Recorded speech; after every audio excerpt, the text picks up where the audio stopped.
एक बोरी के बराबर की ताकत होती है। इसका प्रयोग कैसे करना है बहुत से किसान भाइयों को नहीं पता है। बहुत से किसान भाइयों को पता है जो इसका उपयोग कर भी रहे हैं और उसका लाभ ले रहे हैं। और ये आपके नैनो यूरिया की बोतल है, इसमें भी आपके एक बोरी यूरिया के बराबर की ताकत है। इसका कैसे प्रयोग करना है उसके विषय में हम आपको 2-4-5 मिनट बता देंगे। आप लोग देखिए और इसका इस्तेमाल करिए। इससे आपकी फसल में सुधार होगा, आपकी मिट्टी का सुधार होगा और जो आपका पेस्टिसाइड बहुत ज़्यादा लगता है उसमें सुधार होगा, वो नहीं लगेगा और पैसा भी आपका बचेगा। तो आप लोगों के लिए ये है। अभी पहले मैं आपको नैनो यूरिया के बारे में ही बता देता हूँ इसके विषय में। अभी जैसे भी गेहूं की बुआई हो चुकी है, गेहूं का सीजन चल रहा है इस समय,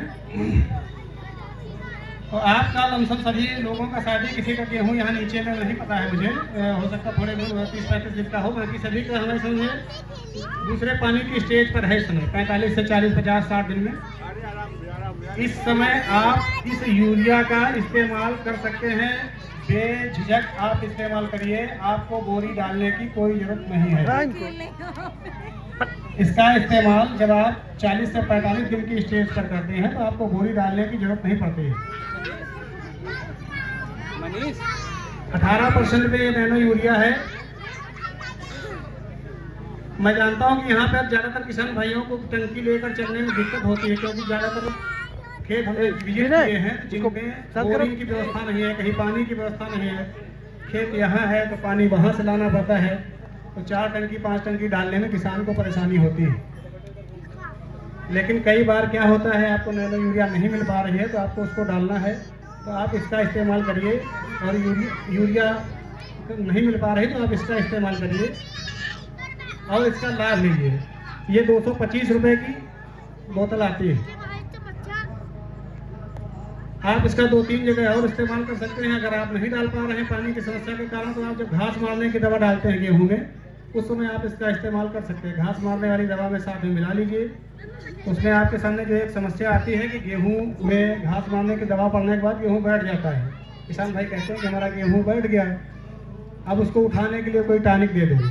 तो अगर आप नैनो यूरिया उसमें घास मारने की दवा में लगाएंगे, आपके गेहूं के बैठने की समस्या नहीं आएगी। किसी और कारणों से भले बैठ जाए, लेकिन जो घास मारने की दवा से कमजोर हो जा रहा है वो नहीं बैठेगा और घास आपकी जल्दी मरेगी। आप एक इस्तेमाल तो यही कर सकते हैं, बहुत अच्छा कर सकते हैं। इसमें आपको दूसरी लाठी लेने की जरूरत नहीं। आपकी यूरिया भी पड़ जाएगी और घास मारने की दवा भी पड़ जाएगी। और इसका स्प्रे कारगर तभी होगा जब पेड़ अपने 3, 4, 5 पत्ते बना चुका हो, क्योंकि इसका समस्त पोषण उसके तनों से और उसकी पत्तियों से ही जाता है। अगर पत्ता पेड़ सीधा खड़ा है, 20 से 25 दिन का है, अगर सीधे एक डंडी पे खड़ा है, आपने स्प्रे कर दिया तो इसका उपयोग नहीं हो पाएगा, ज़्यादा मिट्टी में चली जाएगी, फिर ये कारगर नहीं है। फिर किसान भाई कहते हैं कि काम नहीं कर रही है, उस अवस्था में ये काम नहीं करेगी। आपको तभी डालना है जब आपका पौधा 4 से 5 पत्ती का हो जाए, यानी कि आप दूसरे पानी के साथ इसका इस्तेमाल कर सकते हैं। दूसरे पानी के बाद में, पहले पानी के पहले नहीं। दूसरे पानी में अमूमन किसानों की फसल आ जाती है 35 से 40 दिन की, पत्ते निकल आते हैं, तो आप उसमें करिए। इसके साथ में एक चीज़ आती है, अभी किसानों के पास, अभी कई किसानों के यहाँ गलेट पे गेहूँ आ चुका, गांठें बनने लगी हैं, बालियाँ बन रही हैं। हम आपको बता दें, नैनो यूरिया के साथ में आप 0050 का एक स्प्रे कर दीजिए। 0050 का स्प्रे करने से आपके खेत की फसल बीघे में 1.5 कुंटल से 4 कुंटल तक बढ़ती हुई देखी गई है, बढ़ेगी 1.5 कुंटल से 4 कुंटल तक। अगर हमारी बात पर विश्वास ना हो तो आप इसका इस्तेमाल और प्रयोग कर लें। 1 बीघा खेत ले लें, उसको 20 से डिवाइड कर लें और आगे में नैनो यूरिया और पोटाश। अगर ये वीडियो आपको पसंद आया है तो इसे लाइक ज़रूर करें। अगर चैनल अभी तक सब्सक्राइब नहीं किया है तो कर लें और नोटिफिकेशन पाने के लिए बेल आइकन भी दबा दें।